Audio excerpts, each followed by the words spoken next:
میرے بھائیو، صحیح مسلم میں ایک حدیث ہے کہ اللہ کے محبوب صلی اللہ علیہ وآلہ وسلم کی خدمت میں ایک دفعہ سیدنا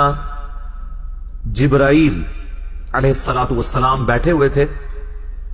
تو اچانک انہوں نے اوپر ایک زوردار آواز سنی تو اپنا سر آسمان کی طرف اٹھایا اور عرض کیا کہ یا رسول اللہ صلی اللہ علیہ وآلہ وسلم، آج آسمان کا ایک ایسا دروازہ کھولا گیا ہے جو آج سے پہلے کبھی نہیں کھلا، اور اس میں سے ایک فرشتہ نازل ہوا ہے جو آج سے پہلے کبھی بھی دنیا میں نازل نہیں ہوا۔ پھر اس فرشتے نے اللہ کے محبوب صلی اللہ علیہ وآلہ وسلم کی خدمت میں سلام عرض کیا،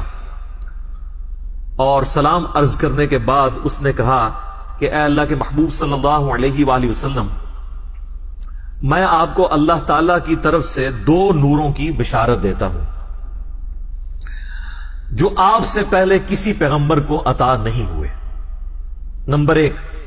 فاتحۃ الکتاب یعنی سورۃ الفاتحہ، اور نمبر 2، خواتیم سورۃ البقرہ، سورۃ البقرہ کی آخری آیات۔ اب یہاں پہ عربی کا جو ورڈ استعمال ہوا ہے وہ خواتیم ہے، اور عربی میں جمع کم از کم 3 سے شروع ہوتی ہے۔ عربی میں واحد ہے، اس کے بعد تثنیہ ہے اور پھر جمع،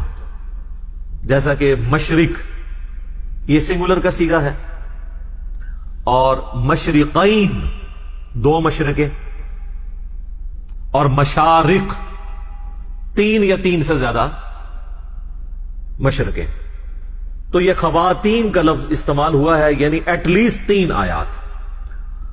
تو یہ واحد حدیث ہے جس میں سورۃ البقرہ کی آخری 3 آیات کا ذکر آیا ہے، جو آج ہم نے کور کرنی ہے، للہ ما فی السماوات و ما فی الارض سے لے کر آنورڈ اینڈ تک۔ ایک اور حدیث ہے، صحیح بخاری اور صحیح مسلم دونوں میں حدیث موجود ہے، اور یہ اسپیسیفکلی ہمارے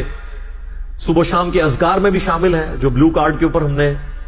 ریفرنس دیا ہوا ہے کہ اللہ کے محبوب صلی اللہ علیہ وآلہ وسلم نے فرمایا کہ جو شخص بھی رات کے وقت سورۃ البقرہ کی آخری 2 آیات پڑھ لے گا تو اسے ہر چیز سے کفایت کر جائیں گی، ہر چیز سے کفایت کر جائیں گی، یعنی کسی قسم کا اور وظیفہ جو کسی بھی وہ کام کے لیے کرتا ہے، شیاطین کو بھگانے کے لیے، جنات کو بھگانے کے لیے، مصیبت اور پریشانی کو دور کرنے کے لیے، تکلیف کے ازالے کے لیے، ہر چیز سے یہ کفایت کرے گا۔ یہ ایک وظیفہ سورۃ البقرہ کی آخری 2 آیات۔ اور جو میں نے اس سے پہلے حدیث بیان کی تھی صحیح مسلم کی، جس میں ایک فرشتے نے آ کے آپ صلی اللہ علیہ وآلہ وسلم کو 2 نوروں کی بشارت دی، سورۃ الفاتحہ اور سورۃ البقرہ کی آخری 3 آیات۔ اس میں آگے الفاظ یہ بھی ہیں کہ جو شخص بھی سورۃ الفاتحہ یا سورۃ البقرہ کی آخری 3 آیات پڑھے گا تو اللہ تعالیٰ سے جو کچھ مانگ رہا ہے وہ اس کو اللہ تعالیٰ عطا فرما دے گا۔ تو وہ تو بڑی بہترین دعائیں ہیں، چاہے سورۃ الفاتحہ ہو یا سورۃ البقرہ کی آخری 3 آیات، وہ دعائیں بھی ہیں، تجدید ایمان بھی ہے، ہر حوالے سے اہم ترین آیات ہیں۔ ایک اور حدیث ہے جامعہ ترمذی میں اور المستدرک للحاکم میں صحیح سند کے ساتھ کہ نبی صلی اللہ علیہ وآلہ وسلم نے فرمایا، اللہ تعالیٰ نے مخلوقات کی پیدائش سے بھی 2000 سال پہلے اپنے پاس ایک کتاب لکھی تھی۔ لوح محفوظ آپ کو پتہ ہے سب سے پہلے پیدا ہوا ہے۔ جامعہ ترمذی میں حدیث ہے کہ اللہ تعالیٰ نے سب سے پہلے قلم کو پیدا کیا اور پھر فرمایا لکھ جو کچھ ہو چکا اور جو کچھ ہونے والا ہے، یعنی اس کے بعد لوح محفوظ پیدا ہوا، اور جو کچھ ہو چکا یعنی قلم کی اپنی پیدائش، اور قیامت تک ہونے والی جو تقدیر سے ریلیٹڈ چیزیں تھیں، ایک ایک ٹائنیز ڈیٹیل اللہ تعالیٰ نے لوح محفوظ میں وہ قلم سے لکھوا دی۔ تو وہ جو اللہ تعالیٰ کے پاس ہارڈ ڈسک ہے بڑی، جس میں ہر چیز اللہ تعالیٰ نے ریکارڈ کی ہے مخلوقات کی پیدائش سے 2000 سال پہلے، اس میں اللہ تبارک و تعالیٰ نے جو آیات درج فرمائی تھی ان میں سے آخری 2 آیات سورۃ البقرہ کی نازل فرما کر سورۃ البقرہ کو مکمل کیا۔ یہ کوئی عام آیات نہیں ہے۔ ایک اور حدیث ہے سنن نسائی الکبریٰ کے اندر، فضائل قرآن والا جو چیپٹر ہے، امام نسائی کی 2 کتابیں ہیں، بیسیکلی تو ان کی کتاب ایک ہی ہے، سنن نسائی الکبریٰ۔ جس کی تلخیص کر کے سنن نسائی الصغریٰ لکھی گئی، جو ہم سنن نسائی جسے کہتے ہیں، ان کے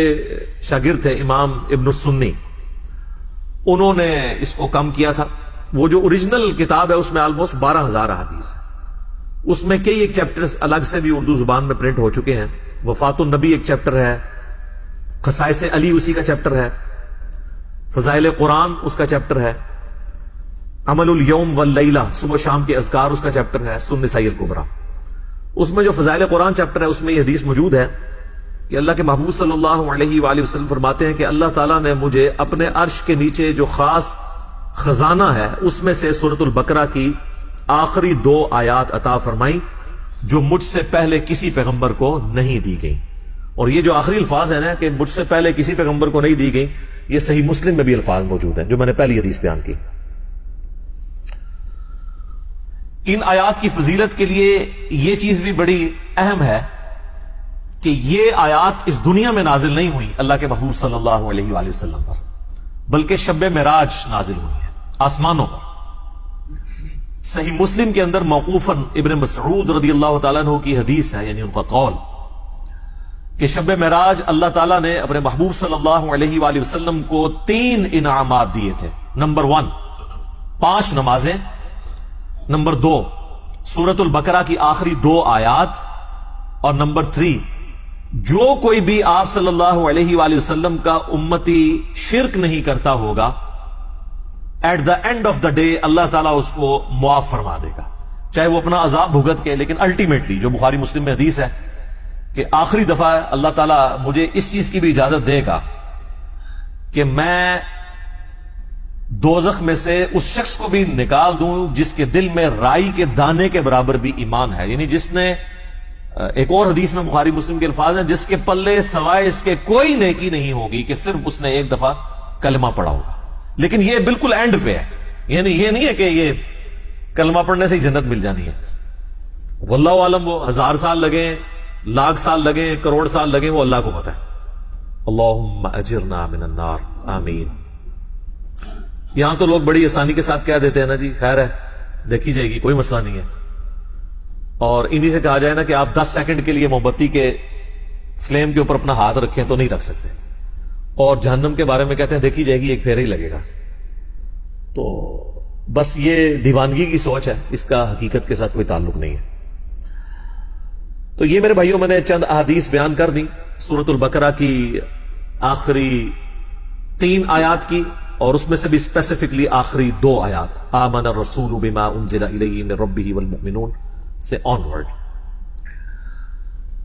ان آیات کو پڑھنے کی روٹین بنائیں، اور چونکہ بخاری مسلم میں الفاظ ہیں کہ جو رات کے وقت میں پڑھ لے گا اسے ہر چیز سے کفایت کریں گی، تو رات کی ڈیفینیشن شریعت کے اندر مغرب کے بعد رات شروع ہو جاتی ہے، غروب آفتاب کے ساتھ ہی۔ اسی لیے سورۃ البقرہ میں آیا نا کہ روزے کو رات ہونے تک مکمل کرو، تو رات شریعت میں غروب آفتاب کے بعد سٹارٹ ہو جاتی ہے، کیونکہ چاند بھی آپ دیکھیں اگلے مہینے کا سٹارٹ جو ہے وہ رات کے وقت چاند نظر آ جاتا ہے مغرب کے فوراً بعد ہی، پہلی کا چاند تھوڑی دیر کے لیے نظر آتا ہے مغرب کے فوراً بعد۔ تو مغرب کے بعد بھی آپ ان آیات کو پڑھ سکتے ہیں،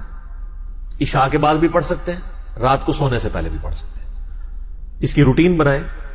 اور اسے کبھی سکپ نہ ہونے دیں، کوئی مشکل وظیفہ نہیں ہے، سارے وظائف کے اوپر بھاری ہے یہ وظیفہ، اور کچھ عرصہ آپ اپنی روٹین بنائیں گے تو آپ کو یہ خود بخود زبانی یاد ہو جائیں گی، آپ کو کوئی اس کے لیے محنت نہیں کرنی پڑے گی۔ آخری 3 آیات کا وظیفہ بنا لیں، للہ ما فی السماوات و ما فی الارض۔ ویسے عموماً پبلک کے اندر تو جتنی بھی احادیث مشہور ہیں وہ آخری 2 آیات سے ریلیٹڈ ہے، لیکن آج جو میں نے آپ کو صحیح مسلم کی ایک حدیث بتائی ہے نا، اس میں چونکہ خواتین کا لفظ ہے تو آخری 3 آیات، اس لیے آپ دیکھیں گے قرآن حکیم میں سورۃ البقرہ کا جو آخری رکوع ہے نا وہ انہی 3 آیات پہ مشتمل ہے۔ تو اب اپنی روٹین، اگر کوئی شخص آمن الرسول سے پڑھتا تھا تو وہ اس کو پیچھے لے کے آئے، للہ ما فی السماوات و ما فی الارض، یہاں سے لے کے آنورڈ اس کو پڑھنا شروع کریں۔ چند دن آپ پڑھیں گے تو خود بخود آپ کو یہ آیات زبانی یاد ہو جائیں گی۔